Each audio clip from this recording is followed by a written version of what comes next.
Already এটা প্রচার করছেন যে ইলেকশন কমিশন ফিল্ডিং সেট করে দিয়েছে, বিচারপতি হাইকোর্টের বলুন বা সুপ্রিম কোর্টের বলুন তারা প্রত্যেকেই বিক্রি হয়ে গেছেন, মানে পুরো এনভায়রনমেন্ট বিজেপির সাপোর্টে তৈরি করেছে। তারপর বিজেপি এখন বলছে আমি লড়ে নেব।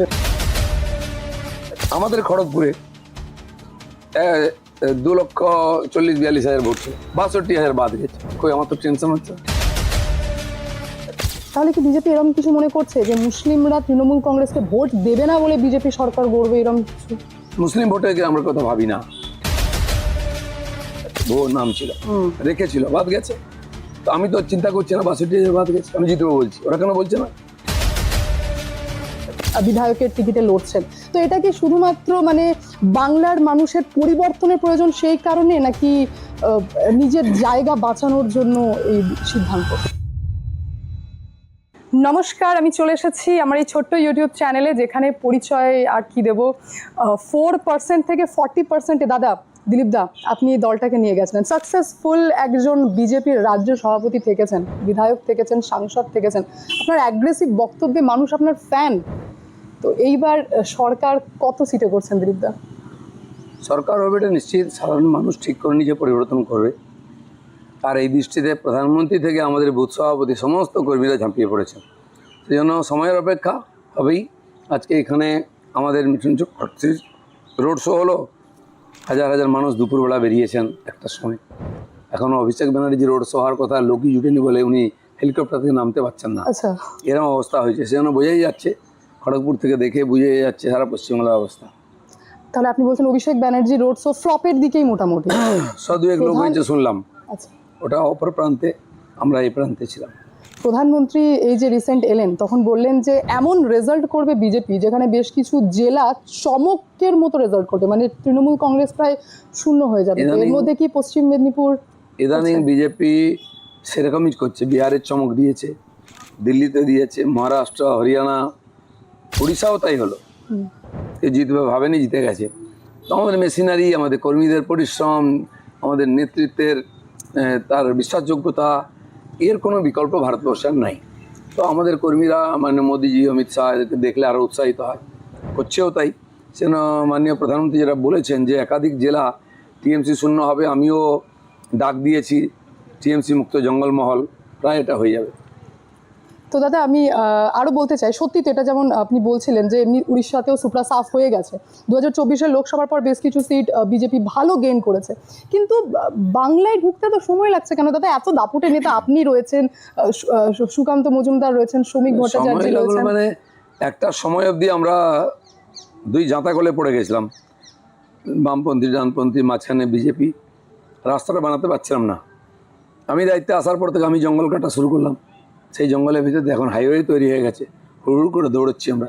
গতবারে মানুষ আমাদেরকে বিরোধী করেছে, পরীক্ষা করলো আমরা দায়িত্ব পালন করি কিনা।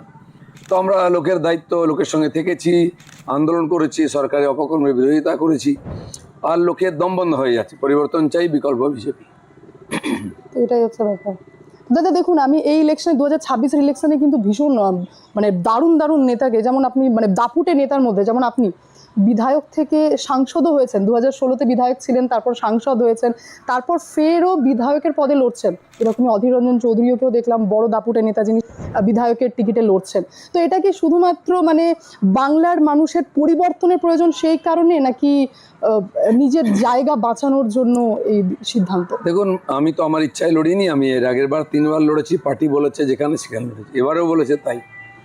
তো ভারতীয় জনতা পার্টি ক্ষমতায় আসার জন্য লড়ছে, কংগ্রেস এখন অস্তিত্ব রক্ষার লড়াই, পার্টিটাই নাই, নেতা রয়ে গেছে।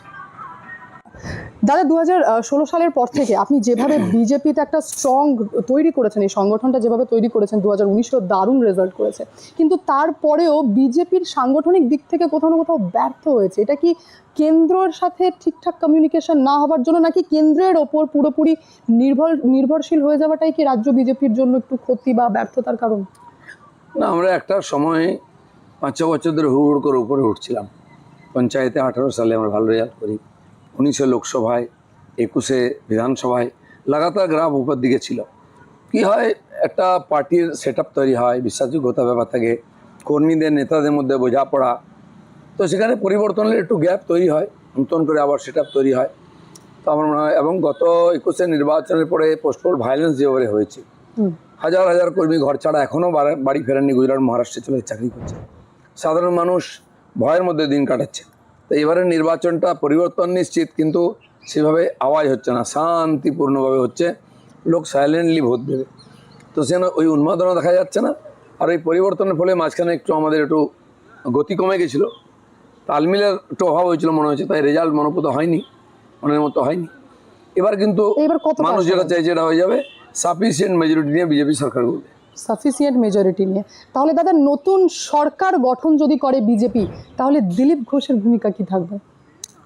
একদিন পার্টি আমাকে যে ভূমিকা দিচ্ছে আমি এটা করেছি, সরকার হলে যে ভূমিকা দেবে সেটাও করবো, এটা এর বাইরে আর কিছু না। এরপরে কিছু। দিলীপ দা দেখুন, এত নেতা অ্যাগ্রেসিভ বক্তব্য রাখেন, আপনিও কিন্তু সরাসরি অনেক কথা বলেন, আপনি তো সরাসরিই কথা বলেন।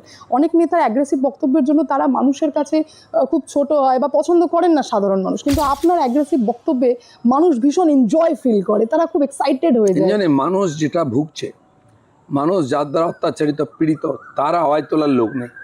আমি সেই আওয়াজ তুলেছি, কারণ ওই আওয়াজ তুলতে গেলে সরকারের রোষে পড়তে হবে, জেলে যেতে হবে, আর কেস খেতে হবে, মার্ডার হতে পারে। তো সেই ভয় অনেকে খোলে না, অনেকে হয়ে গেছে শিকার, সেই দেখে অনেকে চুপ করে থাকে। আমি কিন্তু সাধারণ মানুষের কষ্টের কথা ধরেছি, আন্দোলন করেছি, ঝাঁপিয়ে পড়েছি, আমার গাড়ি ভাঙা হয়েছে, আমাকে মারা হয়েছে, আমি থামিনি, তাই হয়তো মানুষ আমাকে পছন্দ করেছে। আপনি একদম 100% আশাবাদী। বেশি সময় নিশ্চিত সরকার আসছে, চিন্তা করবেন না, বেশি সময় নেব না। দিলীপ দার আজকেই তো শেষ প্রচার, সামনেই ইলেকশনের আর একটা দিন পড়ে রয়েছে। তো আমি শুভ কামনা আপনার সঙ্গে দিলাম যে বিজয়ী ভাবা, এটাই বলবো। বাকি মানুষ যেন নির্ভয়ে ভোট দিতে পারে। এখন তো দেখুন, আমি লাস্ট কোয়েশ্চেন আপনাকে এটা করে শেষ করতে চাই যে মমতা ব্যানার্জি অলরেডি এটা প্রচার করছেন যে ইলেকশন কমিশন ফিল্ডিং সেট করে দিয়েছে, বিচারপতি হাইকোর্টের বলুন বা সুপ্রিম কোর্টের বলুন, তারা প্রত্যেকেই বিক্রি হয়ে গেছেন। পুরো এনভায়রনমেন্ট বিজেপির সাপোর্টে তৈরি করেছে, তারপর বিজেপি এখন বলছে আমি লড়ে নেব। ফ্রি অ্যান্ড ফেয়ার ইলেকশনকে যে ক্ষমতায় থাকে সে ভয় করে, কারণ এই ধরনের আঞ্চলিক পার্টিগুলো যারা হিংসা দুর্নীতি দ্বারা রাজনীতি করে, তারা ভয় দেখিয়ে লুট করে রাজনীতি করে শিকার ভোট যেতে। এই যে 91 লক্ষ ভোট বাদ গেছে, তাতে ওনারা ভয় পেয়ে গেছেন। বিহারেও 65 লক্ষ লোক বাদ গেছিল, বিজেপি তো ভালো রেজাল্ট করলো। এখানেও 2004 সালে ভোট হয়েছিল, এসআইআর পরে সিপিএম ছিল, তারা ভালো রেজাল্ট করেছিল। মমতা ব্যানার্জি ভয় কাচ্ছেন কেন? কারণ চুরির ভোটে জিতেছেন, সেটা হবে না, তাই এসআইআরকে গালাগালি দিচ্ছেন, তাই কমিশনকে গালাগালি দিচ্ছেন। উনি যাই করুন, দেওয়াল লিখন হয়ে গেছে, উনিও পড়ে নিয়েছেন, তাই চিৎকার চেঁচামেচি করছেন। তাহলে এসআইআর ফ্যাক্টরের জন্য মমতা ব্যানার্জি যেটা বলছেন, এসআইআর একটা বড় ফ্যাক্টর, তাহলে বিজেপি কি বলছে যে মোটামুটি ধরুন মুসলিম অধ্যুষিত যে সমস্ত সিট রয়েছে সেখানে বিজেপি এমনি আশাবাদী খুব একটা রাখেন না, মুসলিমরাও নাকি তৃণমূল কংগ্রেসকে ভোট দেবে না, এরকম বিজেপির একাধিক নেতার মাধ্যমে শোনা যায়, বক্তব্যের মাধ্যমে। মুসলমানরা বলেছেন, ক্ষোভ প্রকাশ করেছেন যে আমরা কি পেলাম, আমাদেরকে বড় হিসেবে ব্যবহার করা হচ্ছে। সবচেয়ে বেশি ক্রিমিনাল মুসলমানদের মধ্যে, অশিক্ষা, গরিব সবচেয়ে বেশি মুসলমানদের মধ্যে, এবং তাদেরকে সবচেয়ে বেশি কেসে ফাঁসিয়ে টিএমসি জেলের মধ্যে ভরে রেখে আজ ওরা এই সরকারকে জেতাচ্ছে।